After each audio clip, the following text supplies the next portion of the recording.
இன்றைக்கு கணவன் மனைவி, கிறிஸ்தவ குடும்பங்களில் கணவன் மனைவி பிள்ளைகளுக்கு இருக்கிற அன்பு எங்கே? வீணான கசப்பு இன்றைக்கு விவாகரத்து வரைக்கும் போகுதே. விவாகரத்து செய்வதற்கு எத்தனையோ ஊழியக்காரங்க ஆயத்தமாக இருக்கிறாங்களே. எத்தனையோ குடும்பங்களை பிரிப்பதற்கு அபிஷேகம் பெற்றவங்கன்னு சொல்கிறவங்க காரணமாக இருக்கிறாங்களே. What is the reason behind it? இதற்கு பின்னால் இருக்கக்கூடிய காரணம் தான் என்ன? கர்த்தருடைய ராஜ்யத்தை கட்டுகிறோமா அல்லது நம்முடைய ராஜ்யத்தை கட்டுகிறோமா? நமக்குன்னு ஒரு சாம்ராஜ்யத்தை கட்டி ஜனங்கள் அதை பார்க்கணும்னு நினைக்கிறோமா? நாம் ஒரு பெரும் கூட்டத்தை கூட்டி ஜனங்கள் இந்த கூட்டத்தை பார்க்கட்டும்னு நம்ம நினைக்கிறோமா? இல்லை உண்மையாகவே மனத்தாழ்மையோடு கூட மிகுந்த கண்ணீரோடு கூட எல்லாரும் ரட்சிக்கப்படணும் அப்படிங்கிற அந்த உயர்ந்த நோக்கத்தோடு கூட கர்த்தருடைய ஊழியத்தை செய்கிறோமா? கர்த்தரை நான் சத்தமாய் கூப்பிடுவேன், கர்த்தரை நான் நோக்கிய கெஞ்சுகிறேன்.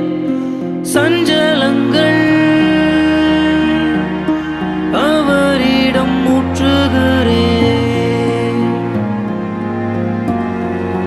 நெருக்கங்கள்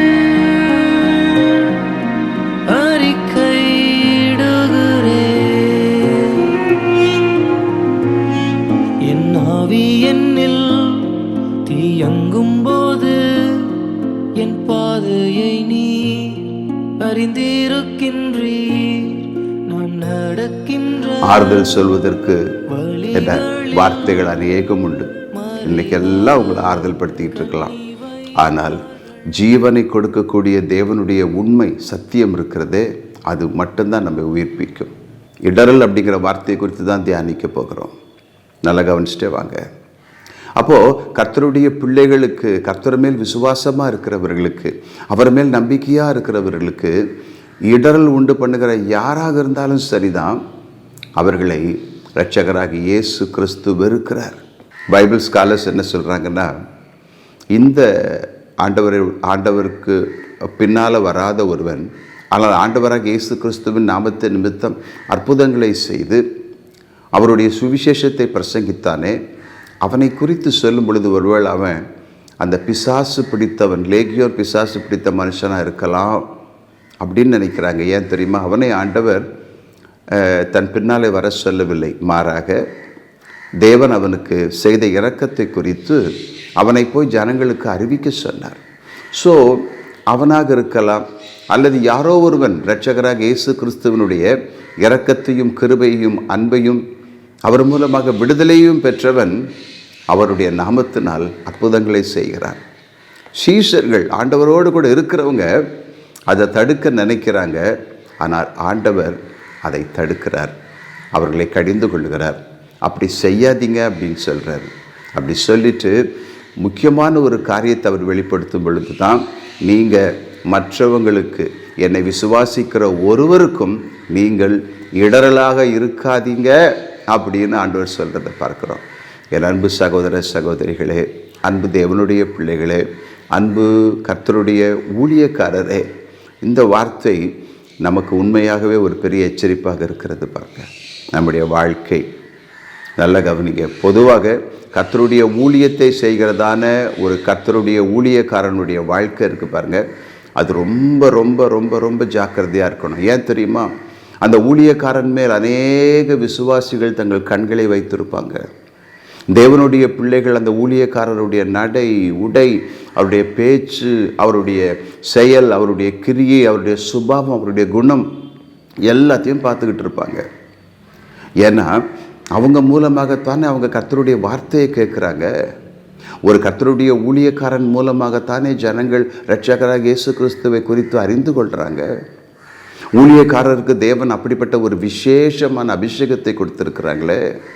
ஒரு கர்த்தருடைய அழைப்பை பெற்ற கர்த்தருடைய ஊழியக்காரன் ஜீவனுள்ள தேவனுடைய வசனங்களை பகுத்து போதிக்கிறவனானபடியினால் அவனுடைய நாவிலே ஜனங்கள் வேதத்தை தேடுகிறார்கள், உண்மையை தேடுறாங்க, கர்த்தரை பற்றின அறிவை தேடுறாங்க.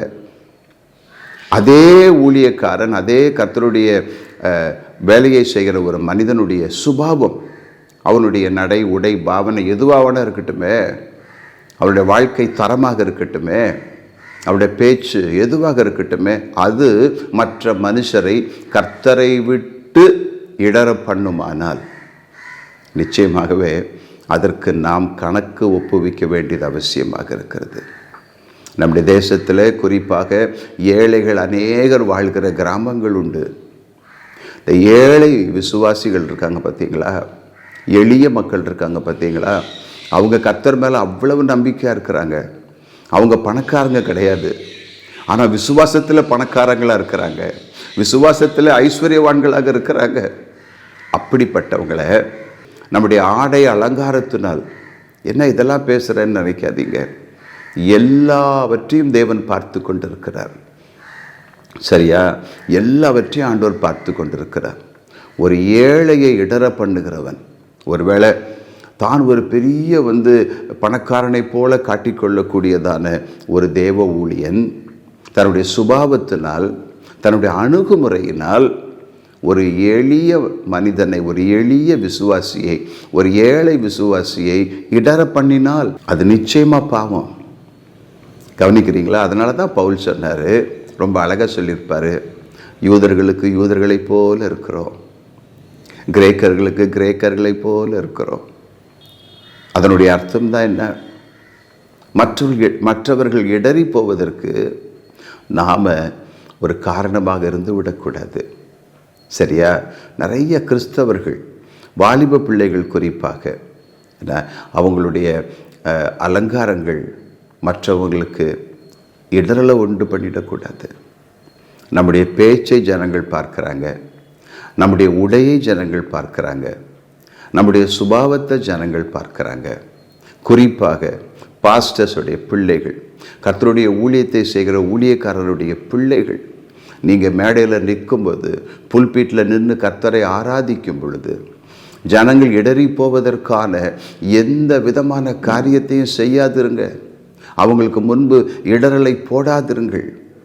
அவங்க வேணால் உங்களுக்கு உங்கள் பார்வைக்கு வேண்டுமானால் ஒரு சாதாரணமான அவங்கள போல தெரியலாம், எளிய மக்களைப் போல தெரியலாம். ஆனால் அவர்கள் தேவனுடைய பார்வையிலே விலையேற பெற்றவர்கள். ஆண்டவராக இயேசு கிறிஸ்துவின் சுய இரத்தத்தினால் சம்பாதிக்கப்பட்டவர்கள். சில சமயங்களில் சில பிரசங்கத்தை நம்ம செய்துடுறோம், அது ஜனங்களுக்குள்ள பண ஆசையை தூண்டிவிடக்கூடும், தைரியமாக கடன் வாங்குவதற்கான ஆசையை தூண்டிவிடக்கூடும். இந்த உலகத்தில் எப்படி வேண்டுமானாலும் வாழ்ந்து விடலாம் அப்படின்னு சொல்லி சுகபோகமான வாழ்க்கையை தேடுவதற்கு தூண்டிவிடக்கூடும். இட் மே ட்ரிகர் தம். நல்லா கவனிச்சுட்டு வரீங்களா? இதற்கெல்லாம் ஆண்டவருடைய சமூகத்தில் கணக்கு ஒப்புவிக்க வேண்டும். ஜனங்கள் சாதாரணமானவர்கள் அல்ல, ஒரு ஆத்துமா சாதாரணமானதல்ல. ஆண்டவராக இயேசு கிறிஸ்து சொன்னார், மனம் திரும்புகிற ஒரே ஒரு பாவியின் நிமித்தம் பரலோக ராஜ்யத்தில் மிகுந்த சந்தோஷம் உண்டாயிருக்கோன்னா என்ன அர்த்தம்? அந்த ஆத்துமா தேவனுடைய பார்வையில் விலையேற பெற்றதாக இருக்கிறது. ஆகையினால நம்ம என்ன பேசுகிறோம், எப்படி நடக்கிறோம், எப்படி அவங்களுக்கு முன்னால் பிஹேவ் பண்ணுறோம், நம்ம எப்படி அவங்களுக்கு முன்பு காண்பிக்கிறோம் அப்படிங்கிறது ரொம்ப முக்கியமாக இருக்குது. இது கர்த்தருடைய ஊழியர்களுக்கு மிக மிக அவசியமாக இருக்கிறது. இந்த செய்தி நம்ம எந்த விதத்திலும் அவர்களுக்கு இடரலை உண்டு பண்ணக்கூடாது. கவனிக்கிறீங்களா? கர்த்தர் ஆகட்டும், கர்த்தருடைய அப்போஸ்தலர்கள் ஆகட்டும், அவங்க ஜனங்களுக்கு இடரலை உண்டு பண்ணவே இல்லை. அவ்வளவு எளிமையாக வாழ்ந்தாங்க, அவ்வளவு அன்போடு கூட வாழ்ந்தாங்க. அவங்கக்கிட்ட இரக்கம் இருந்துச்சு, விசுவாசம் இருந்துச்சு, அற்புத வல்லமைகள் இருந்துச்சு.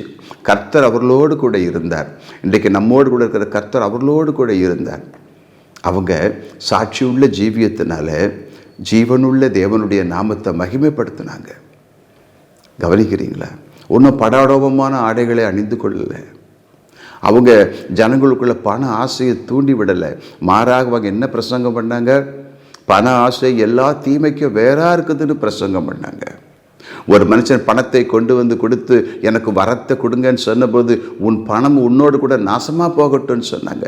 சத்தியத்தை சொல்வதற்கு அவங்க வெட்கப்படலை, பயப்படலை. ஜனங்களுக்கு முன்பு தங்களை பரிசுத்தமுள்ளவர்களாய் காண்பிச்சாங்க. கவனிக்கிறீங்களா? ஜனங்களுக்கு முன்பு தாங்கள் தேவனுக்கு பயந்தவர்கள் என்பதை காண்பிச்சாங்க. அவங்க வாழ்க்கை அதை நமக்கு வெளிப்படுத்துச்சு. கர்த்தர் நிமித்தம், இரட்சகராக இயேசு கிறிஸ்துவின் நாமத்தின் நிமித்தம் பாடுபடுவதை பாக்கியமாக நினைச்சாங்க. அவங்க வாழ்க்கை அதை ஜனங்களுக்கு காண்பிச்சு. அதனால தான் பைபிளில் அதெல்லாம் நமக்காக எழுதப்பட்டிருக்கிறது. எந்த நேரத்திலும் மற்ற எளிய விசுவாசிகளை விட தங்களை பெருசாக உயர்ந்தவங்களாக காட்டிக்கலை. தாங்கள் என்னவோ வானத்திலிருந்து வந்தவங்களாக காண்பிக்கலை. அவங்க மனுஷரோடு மனுஷராக அவங்களுடைய அழுகையிலும் துக்கத்திலும் சந்தோஷத்திலும் அவங்களோடு கூட பங்கு பெற்றாங்க. கவனிக்கிறீங்களா? ஸோ எந்த விதத்திலும் நம்முடைய வாழ்க்கை மற்றவர்களுக்கு, குறிப்பாக தேவனுடைய பிள்ளைகளுக்கு இடரலாக இருக்கக்கூடாது. இன்றைக்கு கணவன் மனைவி, கிறிஸ்தவ குடும்பங்களில் கணவன் மனைவி பிள்ளைகளுக்கு இருக்கிற அன்பு எங்கே? வீணான கசப்பு இன்றைக்கு விவாகரத்து வரைக்கும் போகுதே. விவாகரத்து செய்வதற்கு எத்தனையோ ஊழியக்காரங்க ஆயத்தமாக இருக்கிறாங்களே. எத்தனையோ குடும்பங்களை பிரிப்பதற்கு அபிஷேகம் பெற்றவங்கன்னு சொல்கிறவங்க காரணமாக இருக்கிறாங்களே. What is the reason behind it? இதற்கு பின்னால் இருக்கக்கூடிய காரணம் தான் என்ன? எத்தனை குடும்பங்கள் பிரிஞ்சிருக்கு இன்றைக்கு? எத்தனை விவாகரத்து வழக்குகள் சென்னை ஹைகோர்ட்டில் இருக்குது தெரியுமா உங்களுக்கு? கிறிஸ்தவர்களுடைய வழக்குகள். ஏன் ஒருத்தருக்கு ஒருத்தர் இடரல் உண்டு பண்ணிக்கிட்டு இருக்கிறோம்? ஏன் கர்த்தரை நோக்கி பார்க்கறது இல்லை? ஏன் அவருடைய அன்பை சிந்திக்கிறது இல்லை? சிலுவையில் நமக்காக சிந்தப்பட்ட அந்த ரத்தத்தை ஏன் தியானிப்பதில்லை? அந்த அன்பு எத்தனை விலையேற பெற்ற அன்பு! நம் பாவிகளாக இருக்கையில் நம்மை யாருமே ஏற்றுக்கொள்ள முடியாத சூழ்நிலையில் தானே கர்த்தர் நம்மை ஏற்றுக்கொண்டு நமக்காக தம்முடைய ஜீவனை கொடுத்தார். இன்றைக்கு இதெல்லாம் யோசிக்கணும். கடைசி காலத்தில் இருக்க ஒவ்வொன்றுக்கும் கணக்கு ஒப்புவிக்க வேண்டும். விவாகரத்து செய்வதற்கு துணையாக இருக்கிற கர்த்தருடைய ஊழியக்காரர்கள், மூப்பர்கள், குடும்பத்தின் பெரியவர்கள், அது பெற்றோராக இருக்கலாம், யாராகவனா இருக்கலாம், பிள்ளைகளை பிரித்து தேவன் இணைத்ததை மனுஷன் பிரிக்காதிருக்க கடவுள்னு சொல்லப்பட்டிருக்க, அதற்கு விரோதமாக எழும்பி பிள்ளைகளை பிரிப்பதற்கு துடிக்கிறதான பெற்றோர்கள் ஜீவனுள்ள தேவனுக்கு கணக்கு ஒப்புவிக்க வேண்டும். காரணம், பிள்ளைகள் தேவ சமூகத்திலே திருமண வாழ்வில் இணைந்திருக்கிறார்கள் என்பதை மறந்துவிடக்கூடாது. ஒருவருக்கும் இடரல் உண்டு பண்ணக்கூடாது. கர்த்தர் பார்த்து கொண்டிருக்கிறார். ஒவ்வொரு மனுஷனுக்காக மரணத்தை ருசி பார்த்த நம்முடைய இரட்சகராக இயேசு கிறிஸ்து எல்லாவற்றையும் கவனித்து கொண்டிருக்கிறார். கவனிக்கிறீங்களா? எத்தனையோ சாட்சிகள் என்னால் சொல்ல முடியும். குடும்பங்களை பிரித்தவர்கள், அவங்க பட்ட வேதனை, அவங்க தங்கள் பிள்ளைகளை இழந்து விட்ட கண்ணீர் எனக்கு தெரியும். அதையெல்லாம் நான் இங்கே பேச விரும்பவில்லை. என் அன்பு நண்பர்களே, ஜீவன் உள்ள தேவனுக்கு பயந்து நடப்போம். கர்த்தர் ரொம்ப சிம்பிளாக சொல்கிறாங்க, என்னை விசுவாசிக்கிற ஒருவனுடைய வாழ்க்கையில் நீங்கள் இடரலை உண்டு பண்ணீங்கன்னா உங்களை விட பரிதபிக்கப்படத்தக்கவன் ஒருவருமே இருக்க முடியாது. ஆகையினால் என்ன செய்கிறோம், யாருக்கு செய்கிறோம் என்பதை அறிந்து உணர்ந்து பயந்து நடந்து கொள்வோம். கர்த்தர் வருகிறார். கர்த்தர் பார்த்து கொண்டிருக்கிறார். நம்முடைய அந்தரங்கத்தை பார்த்து கொண்டிருக்கிறார். நம்முடைய நோக்கத்தை பார்த்து கொண்டிருக்கிறார். வெளியரங்கமாக அவர் பதில் கொடுப்பார் என்பதை மறந்து விடாதிருங்கள் நண்பர்களே. பயத்தோடு நடங்க, பயத்தோடு ஊழியம் செய்யுங்க. ஏழைகளுடைய ஆசையை தூண்டி விடாதீங்க. விசுவாசத்தில் அவங்க ஐஸ்வர்யவான்களாக இருக்கிறாங்க, அதை கெடுத்துடாதீங்க. சுகபோகத்தை பற்றி பேசி பேசி பேசி ஏழைகளுடைய உள்ளத்தை குழப்பிடாதீங்க. கர்த்தர் போதும் என்கிற மனதுடனே கூடிய தேவ பக்தி மிகுந்த ஆதாயம் சொல்ற பைபிள் சொல்லவில்லையா? இந்த உலகத்தின் ஏழைகளை கர்த்தர் விசுவாசத்திலே ஐஸ்வர்யவான்களாக வைத்திருக்கிறார். So be careful about your teachings.